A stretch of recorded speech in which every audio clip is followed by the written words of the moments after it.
இரவின் இனிய தருணம்.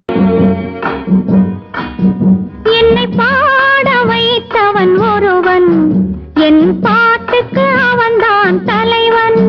ஒரு குற்றமில்லாத மனிதன், அவன் கோயில் இல்லாத இறைவன்.